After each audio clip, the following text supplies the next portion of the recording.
be loud now, bro.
Greetings.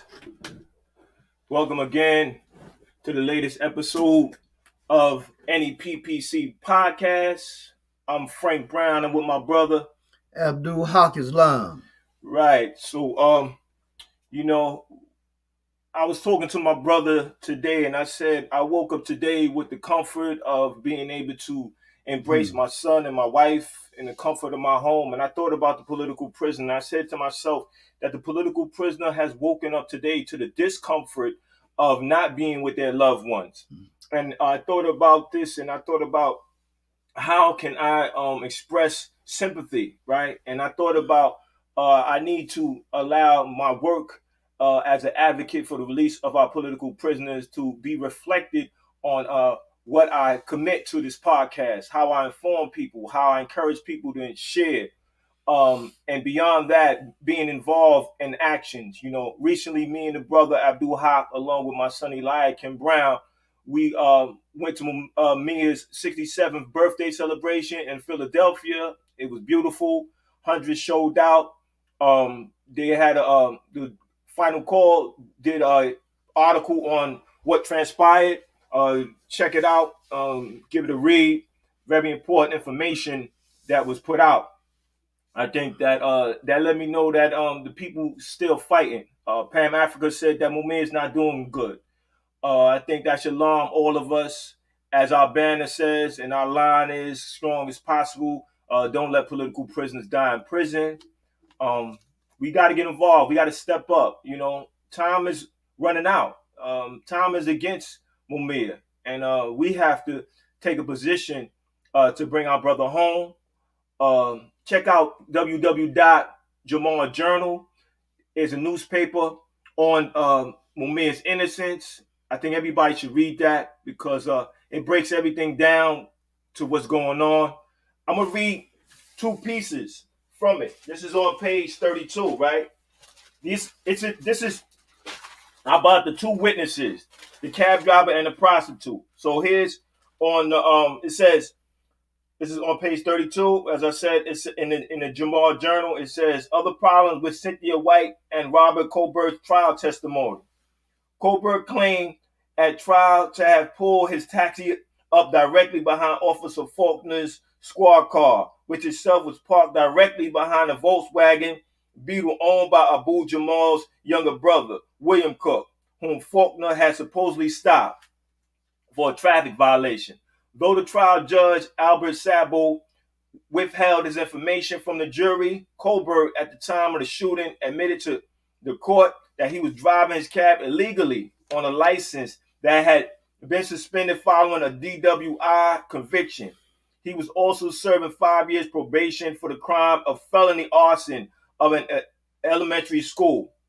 Under such circumstances, one has to ask if such a driver would have deliberately parked his cab behind a police vehicle, where there was a risk he could have been questioned, arrested by the officer, and possibly even jailed for violating conditions of his probation. So that's the cab driver. See, they both had ulterior motives. So now let's go to the prostitute.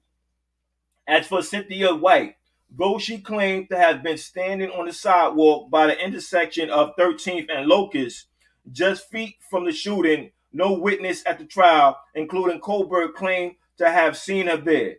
Furthermore, White's story about the shooting changed dramatically over time as she was repeatedly picked up for prostitution and each time was brought down to the Philadelphia Police Homicide Unit, where she was questioned again and again about what she had seen. In her first interview with detectives, she said she saw Abu Jamal shoot the officer several times before Faulkner fell to the ground. A week later, she said it had been one or two shots that were fired before the officer fell to the ground. A month later, in January 1982, she was talking about only one shot being fired before Faulkner was on the ground, the version of her account that she eventually presented at trial. See, she had ulterior motives and she was trying to get out of jail. She used that as what they say, the trump card to get out of a bad situation.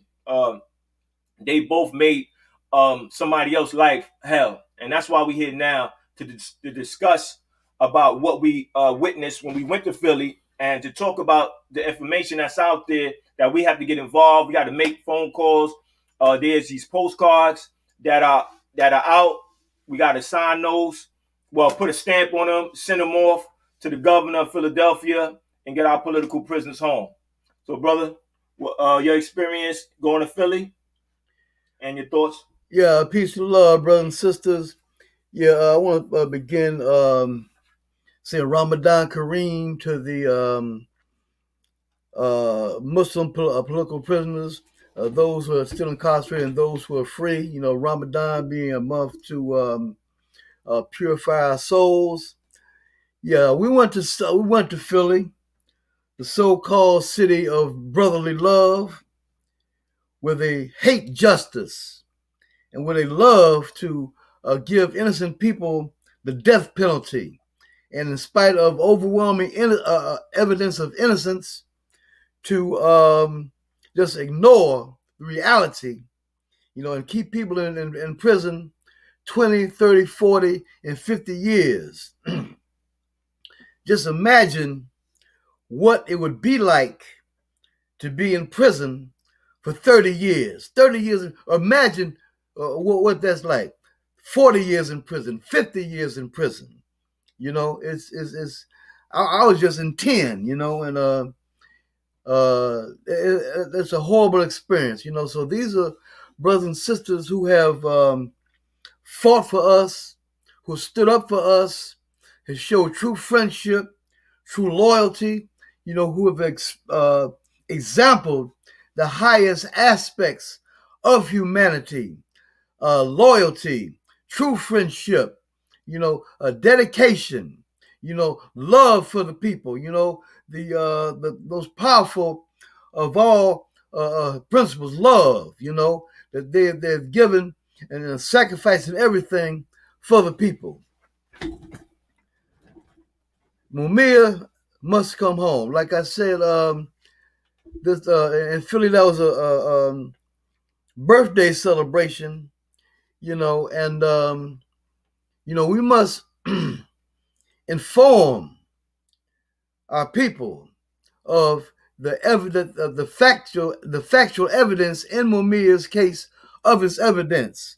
What the brother was talking about, the Jamal Journal. I've been reading it also, and it has detailed evidence of Imam of Mumia's innocence. For example, the testimony that Cynthia White and this covert individual gave, they say that Mumia fired 6 shots at the cop while he was on the ground. However, in examining the sidewalk where the incident took place, no shells were found there. No bullets were found, in that area. So this is clear evidence that they were lying about that aspect of it. Also, in terms of the trajectory of the bullets, the medical examiner showed that the trajectory of the bullet in Mumia indicated that he was in a forward-leaning position coming toward the officer when he was shot. The trajectory of the bullet was going downwards, which which contradicts all the witness testimony. Also in the officer, the trajectory of the bullet in the officer's back made it impossible for Mumia to have fired that shot from a position of leaning forward, coming toward the officer, from being in front of the officer, leaning forward. It'd be impossible for that to have happened, So like I said, in the Jamal Journal, there is extensive detailed analysis of the evidence in the case. Other factors that some of you might have heard of, some of you might be the first time you've heard, is that the cop said that 2 months later, the cop suddenly so-called remembered that Mumia confessed to shooting the cop. saying, "Yeah, I shot him. And I'm glad, and I hope he dies." But all the medical people who were there said that the Mumia didn't say a word. So somehow, this cop had amnesia for 2 months. That he woke up one morning and then came out of his amnesia. Oh yeah, I remember now that Mumia said he shot the cop and he hoped the cop died. The cop died. Um, so a fake confession.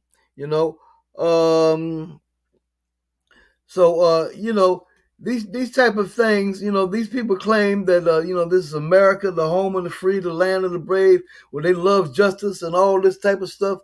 This stuff that they feed us.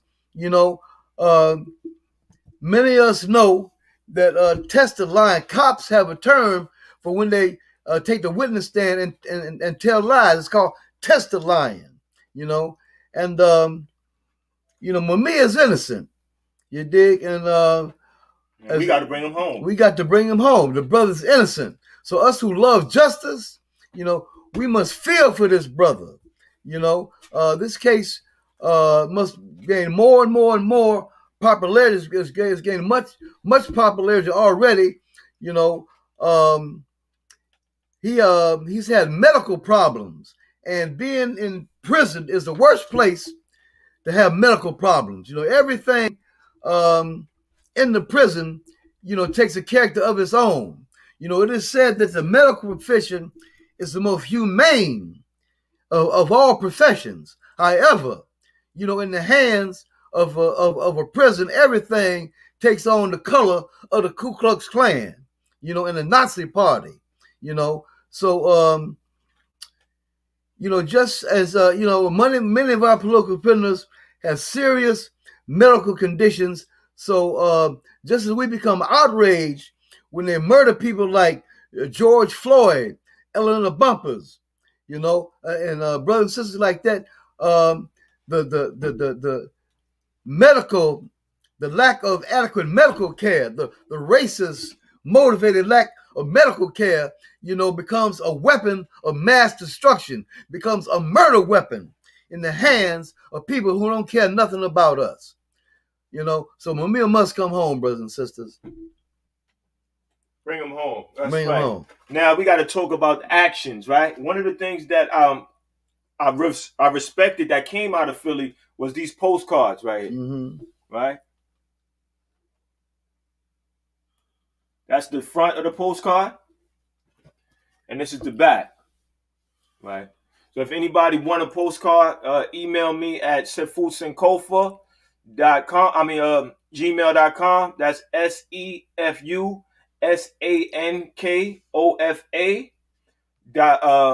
at gmail.com. These postcards, put a stamp on them, and let's bombard the governor with these postcards. Continue to make the phone calls, continue to write your letters, write a political prisoner, and continue to pass on the message wherever you at. Work, school, church, mosque, wherever you at. Do not let political prisoners die in prison. Brother, when they had the campaign to bring you home as a former political prisoner, what did that do for you from the inside? In terms, you're incarcerated, you're dealing with that, and you hear people writing you. You will hear people fighting for your freedom. They're writing you letters, and they're campaigning in the street. What did that do for your morale? Yeah, well, prison bars, in addition to trying to keep you in there, they act to keep the love outside, keep the love from reaching you, and love is a beautiful thing, but when you get this support from the outside, then that love, you understand, escapes the imprisonment that they want to have, and it comes inside the prison to you. So in times that when you're in solitary, or when you're going through this rough period of time, it really, really uplifts the spirit. And the spirit must be dominant all the time. The spirit must be big all the time, and this is really, really encouraging to our political prisoners to know that as well as they extending love to the masses of the people, to the masses of the people send their love, through their support, and through their communications to the political prisoners and prisoners of war. Yes, yes, brother. That was straight and to the point. I think that that's very important that they hear from you because you spent those years incarcerated. You know what the political prisoner is going through, and we know that we got to step up. We got to do more. We lost our brother Romaine Chip Fitzgerald. Yep. That hurt me. You right Yeah. because I Yeah, didn't know man. much about him. Yeah, Right. man. So and then it let me know that wow, this brother was incarcerated for so long, and the masses didn't know about him, so nobody knew what to do in terms of how to deal with this. So by the time that they did know about him, he was far gone regarding his medical conditions, and we could have did more if we knew more. And that's why right now we gotta get busy. We gotta educate ourselves more, write political prisoners, read books on political prisoners. These are some books that I have in my library. Just want to let everybody see the books. So this is how you fight, right? You fight with your arsenal. You get yourself together. This podcast ain't gonna be too long today. We just want to get straight to the point. We produce a podcast every other Wednesday. Why? Because the other Wednesday we're in the street, right? I represent the Northeast Political Prisoner Coalition. Catch me in Queensbridge projects with Transform America, my brother Sugar Ray and his brother Miles. They allowed me to be out there and distribute free masks in the spirit of political prisoners, because we can't get comfortable with just doing a podcast episode. We got to get busy in the street because that's where the people at. Right, brother? That's right. What's the importance about being in the street talking about political prisoners? To raise the consciousness of our people, with the people there's powers. And so, this message that our political prisoners must be free has become power, has become loud, you understand? And the people got to realize that, the enemy that we are going against is not omnipotent. We cannot ever feel that there's nothing that we can do, you understand, to bring about the will of the people for a change, because the things that happen, the changes that happen, historically have happened because of the will and the motion, and the force of people to make things happen, So the people have to get it into their hearts that our political prisoners and prisoners of war, these are lives that are stolen from us. That the enemy is a criminal. His whole history is criminal. They're bloodsuckers. Some of the worst of humanity. You understand? I mean, they have a history, you understand, of becoming very, very rich over the highest, the most brutal, most inhumane forms of torture and violence, you understand, and degradation of a people, and our political prisoners and prisoners of war are stolen from us, stolen lives. So, in a period where it's becoming more and more the voice of giving back what was stolen from reparations. Yes. This voice is becoming louder, and so our political prisoners were also stolen from us. So they must, they must return, what they've taken from us. Exactly. And the enemy has propaganda. The enemy's propaganda, you understand, on this is that there's no such thing as political prisoners in America. That America is so good and so fair, you understand, and so righteous that nobody would be a political prisoner. But the history, the reality, you understand, destroys that myth. You understand? We understand the propaganda that is aimed at us every day. You understand? We have to understand that the propaganda is the propaganda of a predator who gives propaganda to his meal. Absolutely. He gives you the type of propaganda to make you his meal. So the propaganda he gives you to say that you shouldn't care nothing about those who stood up in self-defense for you, you understand, who stood up, you understand, against real terrorism, the real terrorists, to tell you that you should not think about them, you should not support them. This propaganda is telling you how to be a meal for a predator, how to be a lamb for a wolf. This is what is aimed at you. You understand what I'm saying? We have to read works like the book Propaganda by Edward Bernays. Speak on it, brother.